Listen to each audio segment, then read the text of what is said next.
धर्मक्षेत्रे कुरुक्षेत्रे समवेता युथ आदरणीय बाबा दंडवत प्रणाम, आदरणीय दादा दंडवत प्रणाम, आदरणीय संत महंत तपस्विनी वर्ग, आपणा सर्व गुरुआयांना, ताईंना, माईंना दंडवत प्रणाम. उपस्थित पाठीमागच्या आया, बहिणी, बालगोपाल, ज्येष्ठ श्रेष्ठ सगळे राजकीय सामाजिक धार्मिक क्षेत्रातील मान्यवर, कथेचं मोल तुमच्या लक्षात घेण्यासारखं आहे. ते कथेचं जर महत्व तुम्हाला नसेल तर तुमच्या जीवनातल्या व्यथा कधी संपणार नाही.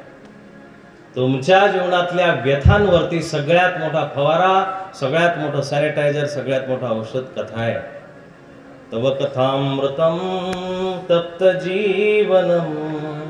ईश्वराची कथा आपल्या तापलेल्या जीवनाला शांत करत असते. धृतराष्ट्र उवाच धर्मक्षेत्रे कुरुक्षेत्रे समवेता युत्सव. आजच्या मला वाटतं आजच्या भागामध्ये आपण पहिल्या अध्यायाला पूर्णविराम देऊ. इथे श्रीमद्भगवद्गीता उपनिषत्सु ब्रह्मविद्यायाम योगशास्त्रे श्रीकृष्णार्जुन संवादे विषाद योगो नाम इथपर्यंत आपल्याला जायचं. विषाद का झाला अर्जुनाला हेही तुम्हाला त्या दिवशी थोडंसं सांगितलं. विषाद आता खऱ्या अर्थानं अर्जुनाच्या जीवनातला जो विषाद आहे ना, तो विषाद ग्रस्त तो अर्जुन जरी असला तर त्याच्या विषादाला काही ना काहीतरी महत्व आहे, त्याच्या विषादाला किंमत आहे. त्याच्या समोर एक गोष्ट जरूर दिसतीये, अर्जुनाच्या समोर एक गोष्ट जरूर दिसती की भगवंताने प्रयत्न केला. काय प्रयत्न केला? त्याचा जो प्रयत्न आहे ना तो खूप खूप असा त्याला जेन्युइन प्रयत्न म्हणता येईल. सटीक प्रयत्न आहे त्याचा. त्यांनी जो प्रयत्न केलेला आहे तो प्रयत्न एवढ्या मोठ्या माणसाला बिलकुलही शोभत नाही.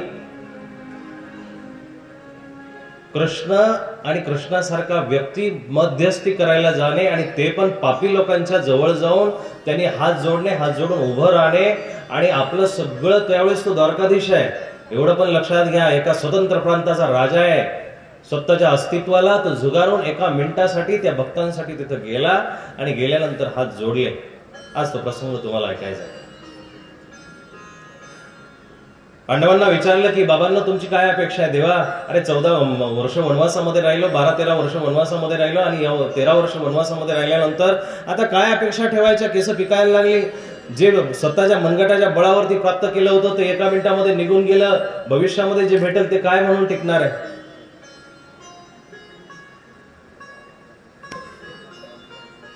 एकदा मागितलं ते अमृतासारखं असतं, दुसऱ्यांदा मागितलं ते पाण्यासारखं असतं आणि तिसऱ्यांदा मागितलं ते रक्तासारखं असतं. काय तुमच्या जीवनाचे काही फंडे मला सांगायचे इथं. एकदा मागून जर भेटलं, जमीन असो, जागा असो, प्रॉपर्टी असो, वस्तू असो, मागणं असो, स्थळ असो, काही कुठल्याही बाबतीत घ्या, एकदा जर मागितलं आणि एका शब्दाला जर किंमत आली तर ते पहिल्यांदा मागितलेलं अमृत आहे, दुसऱ्यांदा मागितलेलं पाणी बराबर आणि तिसऱ्यांदा मागितलं ते लहू बराबर म्हणजे रक्ताच्या बरोबर आहे.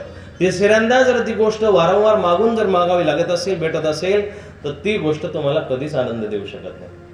एकदा म्हणून बघणं, दुसऱ्यांदा म्हणून बघणं, तिसऱ्यांदा कधी त्या गोष्टीसाठी हट्ट घेऊ नये. कृष्णाने अर्जुनाला, पांडवादिकांना विचारलं. द्रौपदी उभी आहे, कुंती तिथं जवळ बसलेली माता आणि मातेसमोर आत्याबाई, अगं ह्या पोरांचं म्हणणं काय आहे नेमकं सांग मला. कृष्णा, अरे तुझ्यासारखा जगाचा नियंता, तुझ्यासारखा घडामोड करणारा, तुझ्यासारखा व्यवस्थापक, तुझ्यासारखा संचालक, तुझ्यासारखा अध्यक्ष हा शब्द गीतेतला, मय्या अध्यक्षेण प्रकृती सुयते सचराचर. तुझ्यासारखा अध्यक्ष जगाच्या पाठीवरती असताना काय तू मला विचारते? तू ठरव. तू जे ठरवशील ना ते योग्यच राहणार आहे, तू जे ठरवशील ते चांगलंच राहणार आहे, तू जे ठरवशील ते उत्तम राहणार आहे.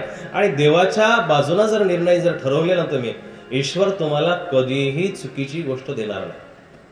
परमात्मा कधीही चुकीची गोष्ट देत नाही, नीट लक्षात घ्या. ईश्वर जो देत असतो ना, देवाने एखाद्याला पांगळं बनवलं, पांगळं बनवून त्याच्या एका पायामध्ये त्यांनी अशी ताकद दिली की त्यांनी 2 पायाच्या बरोबर चालवलं. एखाद्याला आंधळं बनवलं, त्याच्या रोमारोमामध्ये त्यांनी कान लावले आणि मग त्या माणसाला चाहूल सुद्धा समजत असते. एखाद्याला बहिरं बनवलं तरीही त्यांनी रोमारोमामध्ये त्याची जागृती दिली, सामर्थ्य दिलं आणि तो त्याला ऐकायची शक्ती दिली. तो कुठल्याच व्यक्तीला कमी अधिक देत नसतो, तो त्याच्या अधिकारानुसार बरोबर देत असतो. जैसा ज्याचा अधिकार तैसा पावला परमेश्वर. तसाच आणि मग बघा, कृष्णाच्या जवळची जी पात्र आहे, कृष्ण समजावून घेताना तुमच्या लक्षात आलं पाहिजे की कृष्ण आपल्याला आपल्या प्रपंचामध्ये धारण करायचं आहे, आपल्या नासक्या दुसक्या प्रपंचामध्ये त्याला प्रतिष्ठापित करायचंय, आपल्या त्या प्रपंचामध्ये त्याला अग्रमान्य मान द्यायचा आहे, अग्रज म्हणून अग्राधीश म्हणून मान द्यायचा आहे. मग तो कृष्ण थोडासा सोप्पा करून आपल्याजवळ जर आला तर तो नक्कीच तुम्हाला पकडता येईल, धरता येईल. ये यथामाम प्रपदन्ते, जशी जशी माणसं मला बघतात तसा तसा त्यांना मी समजतो. शिशुपाळाने त्याच्या पद्धतीने बघितला, दुर्योधनाने त्याच्या पद्धतीने बघितला, दुशासनाने त्याच्या पद्धतीने बघितला, कौरवाधिकाने त्याच्या पद्धतीने बघितला, त्याच्यानंतर अश्वत्थाम्याने त्याच्या पद्धतीने बघितला, पांडवाने त्याच्या पद्धतीने बघितला. नवे नवे धर्मराज वेगळ्या दृष्टीने बघतो, कृष्ण वेगळ्या, अर्जुन वेगळ्या दृष्टीने बघतो, नकुल सहदेव वेगळ्या दृष्टीने बघतो, भीम वेगळ्या दृष्टीने बघतो. सगळ्यांची दृष्टी भिन्न भिन्न. ये यथामाम प्रपदन्ते स्थान तथैव भजाम्य. जो जसा मला बघेल तसा मी त्याला प्राप्त होईल आणि तशी त्याची माझी भक्ती करणार. हे त्याचं ब्रीद वाक्य आहे. तुमची दृष्टी कोणती आहे कृष्णाला बघण्याची, ती खूप महत्वाची आहे.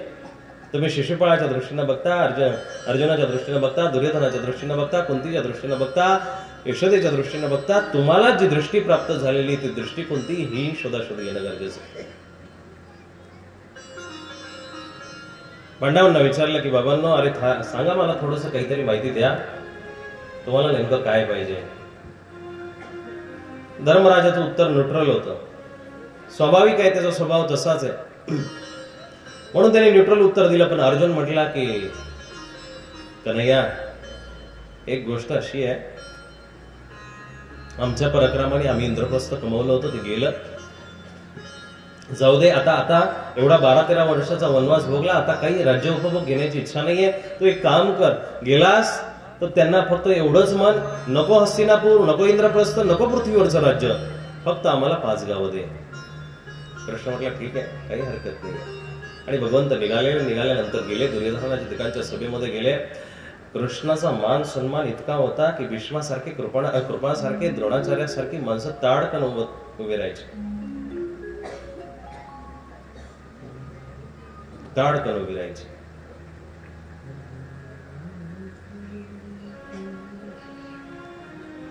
कृष्णाला बघून सगळी माणसं उभी राहिली. काहीतरी त्याच्यामध्ये मर्म असेलच ना. असं साधारण कुण्याही माणसाला बघून कुणी माणसं उभी राहत नाहीये. कृष्णाच्या स्वागताला सगळं ते हस्तिनापूर उभं राहिलं, सगळं हस्तिनापूर उभं राहिलं. आणि हस्तिनापूर स्वागतासाठी कृष्ण सगळ्यांना प्रणाम करतोय. आणि एवढा द्वारकाधीश असलेला पुरुषोत्तम व्यक्ती तरीही भीष्मादिकांच्या चरणावरती त्यांनी माथा टेकला. कारण ज्येष्ठांना प्रणाम करण्याची एक पद्धत आहे. मोठे समोर आपल्या बघितल्यानंतर जुन्या काळामध्ये बाया चपला काढायच्या, बाया पदर घ्यायच्या. आजच्या काळामध्ये पदरही कुणाकडे राहिला नाहीये, घेण्याची परंपराही राहिली नाहीये. नवे सासू सासरे किंवा ज्येष्ठ कुणी माणसं असतील त्यांच्या समोर काय बोलतात, कशा पद्धतीने बघतात, पाय ताणतात, काय सोप्यावरती पाय ताणून बस. नका, असं करू नका आयांनो. पुढची पिढी आपल्या हातामध्ये आहे. तुम्हाला तुमच्या पिढीला पुढचं काही देत असताना हे भान जरूर ठेवता आलं पाहिजे की आपले संस्कार, आपलं वागणं, आपलं बोलणं, आपलं चालणं, आपलं पश्चन, शुण्वन, स्पृशन, जिगरण, हे गीतेने शरीराचे स्वभाव सांगितलेले. पाहताना, उठताना, बसताना, खाताना, पिताना, झोपताना, रडताना, गाताना, एवढ्या सगळ्या अवस्था सांगितल्या. या अवस्थेमध्ये तुमच्या त्या अवस्था बोलल्या पाहिजे, अवस्था बोलल्या पाहिजे. दादा, याला शास्त्रीय प्रमाण सांगतो मी. गोपिका, आता ते उद्या किंवा परवाच्या विषयामध्ये गोपिकांचं मला घ्यायचं होतं चित्र, पण गोपी कृष्णाच्या वियोगामध्ये रडतायत ना, त्या भोकाड बसून रडत नाही, तोंड वासून रडत नाही, आ वासून रडत नाही. त्याच्या वियोगामध्ये जे रडतायत ना, रुरुदम सुस्वरम, स्वरामध्ये रडतायत. रडण्याला एक स्वर आहे ना. आनंदामध्ये रडत असताना तुम्ही कसंही रडत असाल, पण जेव्हा एखाद्याचा मृत्यू झाला, आणि नाशिक भागामध्ये विशेष करून त्या प्रथा आहे, एखाद्याचा जर तो बघायचा असेल तर त्याच्या त्या अंत्ययात्रेला जा, तेव्हा ती माणसं रडतात. आणि रडतात ती अशा पद्धतीने रडतात, त्या बाया रडतात. स्पेशल काय कुठून शिकून आलेले काही सांगता येत नाही, पण रडण्याला इतका सुंदर स्वर आहे.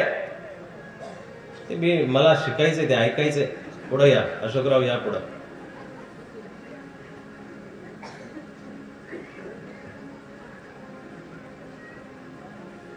रुरुदम सुस्वरम.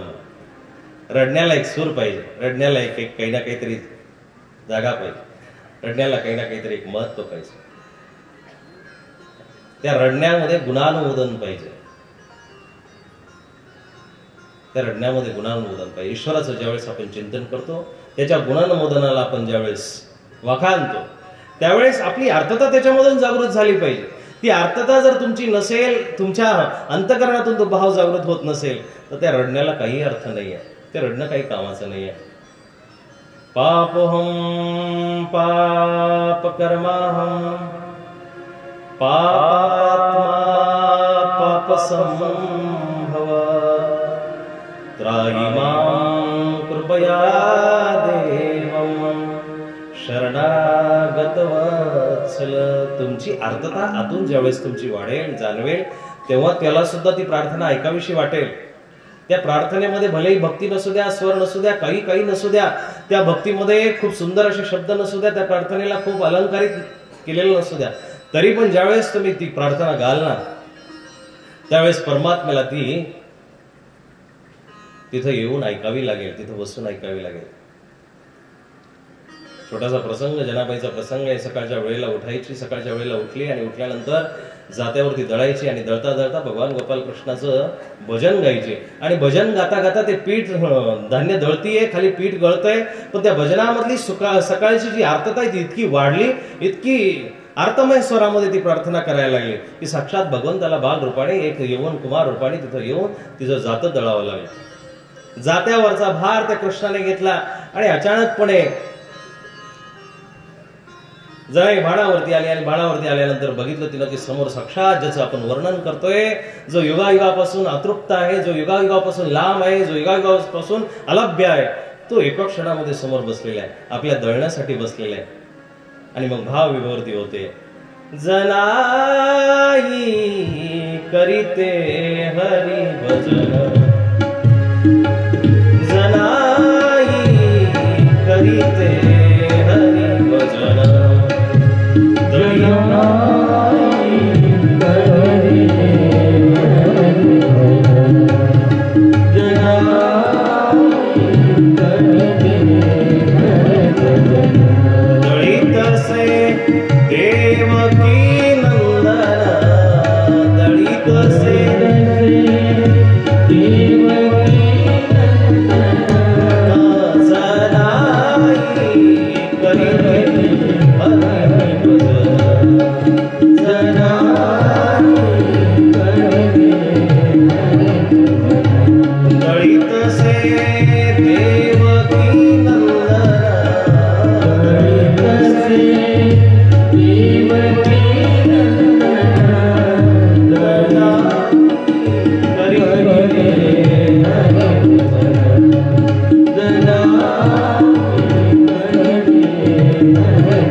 भगवंताने ती ज्यावेळेस ती गाणं म्हणायचं थांबली, त्यावेळेस भगवंताने तिचा हात त्या जात्याच्या मुठीवरून बाजूला केला आणि म्हटला की जने, तुझं काम मी करतो, तू गा, फक्त तू भजन गा, तू गवळण गा, तुला जे जमेल ते गा. देवाला सुद्धा अशा ठिकाणी यावं वाटतं ना. ती अर्थता आपल्याला प्रगट करता आली पाहिजे, ती अर्थता त्याच्या प्रती आपल्याला दाखवता आली पाहिजे. अर्थता जर नसेल तर त्या जीवनाला काही अर्थ नाही, काही अर्थ नाही. तुम्ही पुढच्या पिढीला काय देता हे खूप महत्वाचं आहे. तुमच्या पासून पुढची पिढी आहे, ती पिढी जर सुसंस्कारित झाली, ती पिढी जर योग्य निर्माण झाली, तरच तुम्ही या संसाराचे खऱ्या अर्थानं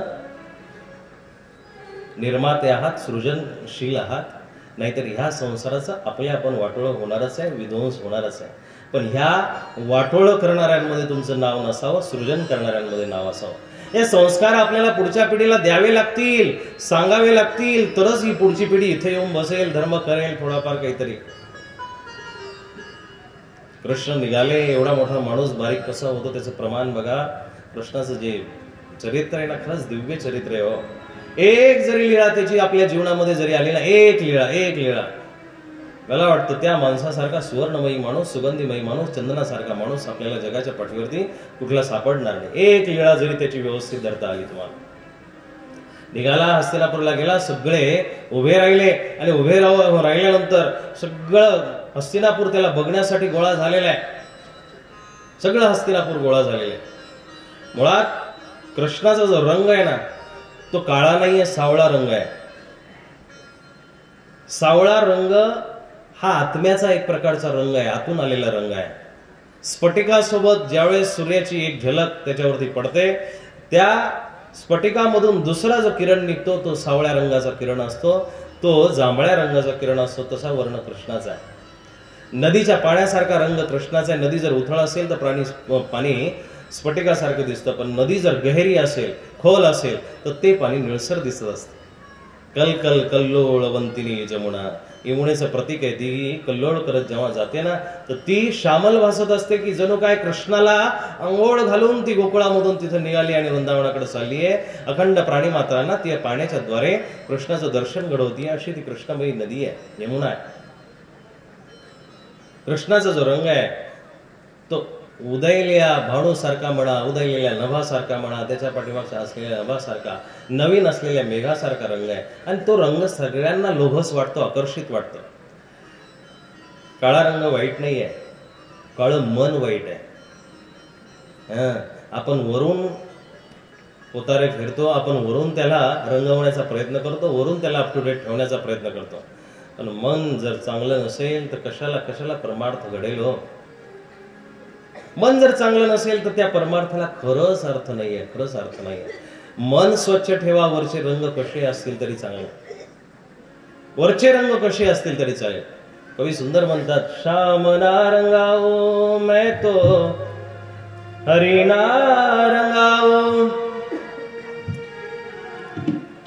श्याम ना रंगाओ मैं तो हरी ना रंगाओ, दो बिया धोए चाहे सारी उमरिया, दो बिया धोए चाहे सारी उमरिया, श्याम पिया मोहे रंग दे चुनरिया, श्याम पिया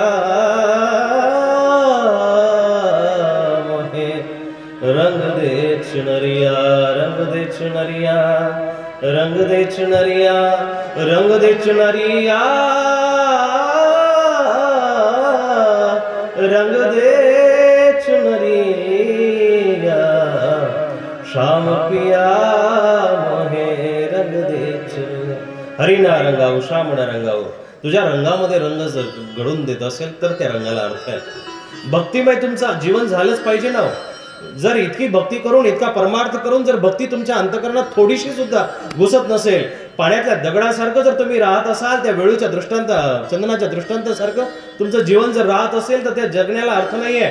जंगलामध्ये जर एक चंदनाचं झाड असेल तर त्या चंदनाच्या झाडाच्या अवतीभोवती सगळी झाडं वेधतात दादा, बरं का, सगळी झाडं त्याच्या आसपासची वेधतात. आणि विशेष म्हणजे शेजारी लिंबाचं झाड असेल, बाबळीचं झाड असेल, चिंचाचं झाड असेल, ते सुद्धा त्याच्याकडे आकर्षित होतात. आणि जेव्हा चिंचाचं झाड पाडलं जातं त्यावेळेस त्या चिंचाच्या झाडाच्या गाभ्याला सुद्धा चंदनासारखा सुगंध येत असतो. बघा, इतका त्या चंदनाचा गुण. 1 किलोमीटर पर्यंत झाड असेल, पण जेव्हा ते गाभा युक्त होतं त्यावेळेस त्याचा सुगंध परिसरामध्ये दरवळत असतं. तुम्ही जर भक्ती करत असाल, धार्मिक असाल, सात्विक असाल, धर्मवान असाल, आध्यात्मिक असाल, देवधर्म करणारे असाल, पोथीपंथ ग्रंथ वाचणारे असाल, वाऱ्या करणारे असाल, पदयात्रा करणारे असाल, खेटा मारणारे असाल, देवाला भेटीला जाणारे असाल, सगळ्या कॅटेगरी मधले, तर तुमच्या जवळ आलेल्या व्यक्तीला तुमच्यातली आभा प्रभा काहीतरी वाटली पाहिजे, दिसली पाहिजे साहेब. ती जर दिसत नसेल त्या जगण्याला अर्थ नाही. कृष्णाला बघून सगळी उभी राहिली. उभी राहिल्यानंतर सगळ्यांनी प्रणाम केला. कृष्ण वागला. दुर्योधन बघतायत. ज्या पितामह भीष्मांना 1 वर्ष झालं, 6 महिने झाले, ज्या दुर्योधनाने प्रणाम केला नव्हता, प्रणाम न करता तो तिथं उभा होता, थोड्या वेळा करता खजील झाला. चांगल्या माणसाची एक सुंदर अशी कृती दुर्जनांना बाधित करत असते, दुर्जनांना खाली पाहायला लावत असते. बस कृष्णाने प्रणाम केल्यानंतर 100 कौरव समोर उभे आहेत. थोडंसं खजील झालं, त्यांनाही वाटलं, कारण पितामह नेहमी समोर असल्या कारणाने त्यांची किंमत राहत नाही. दररोज जाऊन बसणाऱ्या माणसाची किंमत नसते. पाहुणा जर माणूस असेल ना, त्याने एक गोष्ट लक्षात घेतली पाहिजे, कितीही महत्वाचं आणि जवळचं नातं असू द्या, त्या नात्याला एक स्पेस देणं गरजेचं आहे. नवरा बायको ऐकणारी मंडळी आहेत, पुरुष मंडळी आहेत, त्या नात्यामध्ये एक स्पेस असावा, जागा असावी, त्या नात्यामध्ये एक अंतर असावं. अतिपरिचय खोटा मान राहत नाही, प्रगट दिसत भानो तो जगी तुच्छ पाही. अतिपरिचय खोटा आहे साहेब. जवळ जर गेलं तर सगळे गुण दिसतात, दुर्गुण दिसतात, अवगुण दिसतात. प्रगट दिसत भानो तो जगी तुच्छ पाही. दररोज दिसणाऱ्या सूर्याला लोक काय उगवतोय, त्याचं कामच आहे उगवतोय. हजारामधला एखादा माणूस सूर्य जल देत असतो, हजारामधला एखादा माणूस, कोणी देतही नाही विशेष करून. आणि संध्याकाळी सुद्धा त्याची डुबायची वाट पाहत असतात, कारण दररोज उगवतोय, एवढी प्रतीक्षा नाही आहे त्याची. रवी हिमकर द्वितीयेचा वंदिती सर्व भावे. पण द्वितीयेचा चंद्रमा जो आहे ना, त्या चंद्रमाला बघण्यासाठी बराचसा वर्ग आहे, काही काही विशेष सांप्रदायिक मंडळी त्या द्वितीयेचा चंद्रमा बघण्यासाठी करवा चौथला, तृतीयेचा चौथ्या दिवसाचा चंद्रमा बघण्यासाठी बाया आतुर झालेल्या असतात. वट सावित्रीला चंद्रमा बघतात. तो 15 दिवसांनी उगवतो किंवा 15 दिवसांनी त्याचं येणं जाणं असतं, म्हणून त्याला वंदिती सर्व भावे. त्याला बघतात लोक, वंदन करतात. कधी? 15 दिवसांनी उगवतो म्हणून. म्हणून रे सखया दूरदेशी असावे. लांब राहिलं पाहिजे. नात्याचं जर मर्म टिकून ठेवायचं असेल, कुठल्याही नात्याचं, लालयत पंचवर्षाणी ताडेत दशवर्षाणी षोडशे वर्ष पुत्र भवेत मित्रवदाचरेत. लहान लेकराला सांभाळत असताना हा एक महत्वाचा मंत्र घेऊन जा. लालयत पंचवर्षाणी, 5 वर्षापर्यंत इतके लाड करायचे, इतके लाड करायचे. आणि मग 5 वर्षाचं झाल्यानंतर 16 वर्षापर्यंत ताडेत षोडश वर्षांनी, 16 वर्षापर्यंत पोरग वळ उठेपर्यंत ठोकलं पाहिजे. हे या व्यासपीठातून अधिकाराच्या वाणीने याच्याकरता सांगतो, कारण पुढच्या पिढ्या बर्बाद व्हायला लागल्या. हो, पुढच्या पिढ्या बर्बाद व्हायला लागल्या. तुम्ही जबाबदार आहात, तुम्ही आम्ही सगळे जबाबदार आहे. या समाजाला जर कीड लागली असेल तर तुमच्या आमच्यामुळे लागलेली आहे. दुर्योधनाधिक निर्माण झाले, त्यांच्याकरता, त्यांचा संहार करण्याकरता भगवान कृष्णाने आपलं देवत्व सोडून, या जगाच्या सगळे नीती मूल्य सगळे सोडून, सगळ्यांना बाजूला ठेवून त्यांनी त्या दिवशी एक निर्णय घेतला की हे सगळं संपलं पाहिजे, हे पापी संपले पाहिजे. धृतराष्ट्र आंधळा असू द्या, गांधारीला पट्टी बांधली असू द्या, बाकीचे भीष्म पितामह, कृपाचार्य, द्रोणाचार्य आंधळे झालेले असू द्या, काही हरकत नाहीये. मला आंधळ होऊन चालणार नाही. कृष्णाचा पवित्र आहे, कृष्णाची भूमिका आहे. प्रत्येकाने असा कृष्ण ही होणं गरजेचं. कृष्ण चरित्र जर तुम्ही ऐकत असाल तर ही पण एक महत्वाची गोष्ट घेऊन जा की कुठलंही पोरग खराब आचरण करताना दिसत असेल, कुठलाही व्यक्ती चुकीचं आचरण करताना दिसत असेल, सार्वजनिक तुमच्या कुळाची बैठक घ्या, तुमच्या परिवाराची बैठक घ्या. आणि बैठक घेतल्यानंतर त्याला समज घाला. 4 लोकांमध्ये त्याची समजूत काढा. 4 लोकांसमोर त्याला थोडंसं अपमानित करा. समजून जर गेला तर चांगली गोष्ट आहे. नसेल समजून जात तर 4-8 दिवसांनी त्याच्यावरती परत दुसरी बैठक घ्या. थोडंसं आणखी दरडावून सांगा एखाद्याला.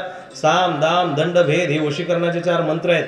साम म्हणजे साम्यतेने, दाम म्हणजे पैसे देऊन, एखादी त्याला वस्तू लागत असेल तर त्याला वस्तू देऊन टाका. साम दाम दंड.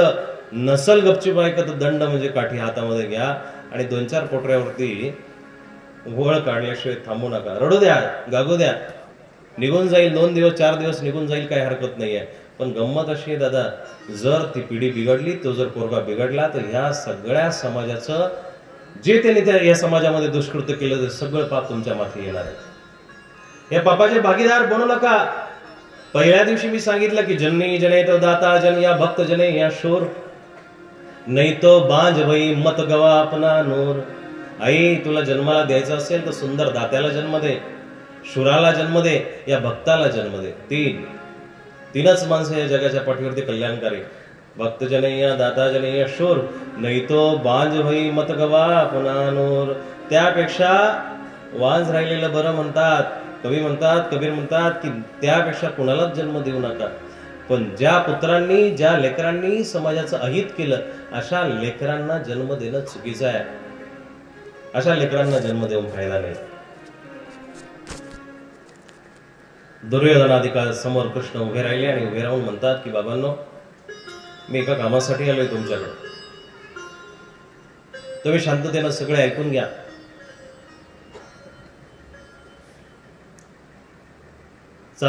टाचणी पडेल अशी शांतता सभेमध्ये झालेली आहे. कृष्ण काय बोलतो याच्याकडे सगळ्यांचं लक्ष लागलेलं आहे. कृष्णाला सगळे बघतायत, सगळ्या अँगलला बघू राहिले, सगळ्या बाजूला कृष्णाला बघतायत. पडद्याच्या पाठीमागून राजश्रिया कृष्णाला बघतायत, राजमाता कृष्णाला बघतायत आणि कृष्ण काय बोलणार आहे हे लक्षात ऐकण्यासाठी सगळे आतुर आहे. कृष्ण बोलायला लागले, हे धर्मध्वज रक्षक धृतराष्ट्र. शब्द काय वापरला? धर्मध्वज रक्षक धृतराष्ट्र.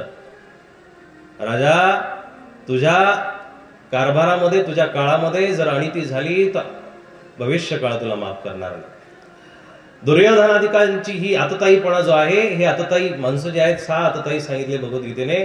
त्या आतताई माणसांना थांबव, त्या पुत्रांना थांबव. त्या पुत्रांचा मोह तुझ्या प्रती जो आहे त्यांना थांबून तू त्यांना जरा समजूत काढ.